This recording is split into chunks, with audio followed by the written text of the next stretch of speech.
गुरु महावृंद एठारे उपस्थित थिबा मोर छोट बड़ भाई भौणी माने आज ए पवित्र गुरु दिवस विषय किसी कहबार सुजोग मिलिबार मु निजक धन्य मन करुछि।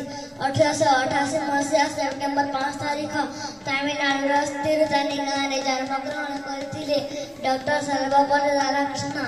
तांका पितांका नाम वीरस्वामी और मातांका नाम सीतामा।